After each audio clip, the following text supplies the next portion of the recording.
저는 뭐 방역 수칙과 방역 수칙을 지키는 가운데 생기는 외교적 공백 이렇게 느슨하게 볼 게 아니라 지금 이 회의를 보고 계신 국민 입장에서 우려하실 것 같아요. 국감 중요하고 그리고 또 의회의 행정부 감시 활동을 위해서 가장 중요한 정치 활동 중에 하나이긴 하지만 지금 현재 10월 미국은 대선 직전입니다. 일본 지금 총리 교체식입니다. 중국 10월 중순에 가장 중요한 오중전에 있습니다. 이런 상황에서 국회에 하루 출석하기 위해서 뭐 많게는 3주 공백을 각오하고 대사가 들어온다. 국민이 좀 염려하실 것 같아요. 그리고 하지 않을 경우에 할 수 있는 행위를 생각하면 화상회의인데요. 그분들이 지금 현지에서 화상을 통해서 국감을 받는 것과 그분들이 3주간 어딘가에 격리되면서 당의 국에서의 여러 가지 대사 업무 활동을 하는 것 비교해 봤을 때 국민들이 납득할 수 있는 가장 효율적인 국감의 방식은 뭘까 고민을 한번 우리 국회 구성원이 알아서 하는 게 맞는 것 같아요. 지금 외교부에다 일임을 하면 어찌되건 간에 피감기관입니다. 피감기관에서 국회가 출석하라 얘기했는데 이런 외교적 공백 때문에 안 되겠습니다라고 얘기할 수 없는 게 당연히 얘기할 수 있어야 마땅하지만 얘기할 수 없는 게 통상의 국회와 행정부 관계라는 점도 고려를 하시는 게 마땅치 않을까 생각을 하고요.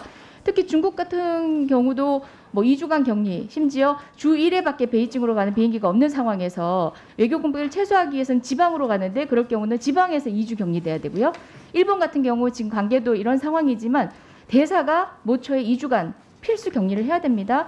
그리고 지금 미국 상황 같은 경우는 실시간으로 저희가 예민하게 보고를 받고 종합적 판단을 받아야 되는 입장이지 않습니까?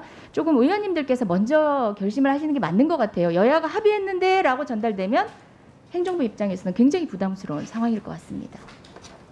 이재정 의원님 말씀하셨습니다만 우선 기본적으로 저희 외교부와 제외공관은 그 국감에 있어서 피감 기관입니다. 그래서 그 소속 직원들이 국감에 정원 출석하는 문제에 대해서는 굉장히 엄중하게 보고 있다는 말씀을 우선 먼저 드리고요. 두 가지 고려사항이 있는 것 같습니다. 이재정 의원님께서도 말씀하셨습니다만은 우선 그 방역 상황이 중요한 고려사항이 돼야 될 것 같고요. 두 번째는 이제 업무 공백 문제인데 방역은 이제 두 가지 측면이 있습니다. 하나는 그 공관장들이 국내에 들어왔을 때에 바로 그 국회 국감에 응할 수 있는지 부분이 지금 명확하지가 않습니다. 지금 규정이 없습니다.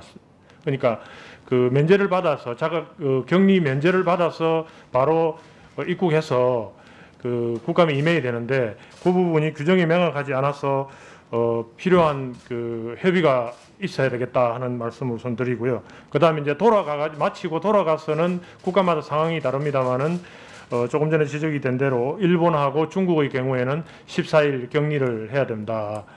그런 부분이 있고요. 그게 이제 방역 수칙 관련되는 부분이고요.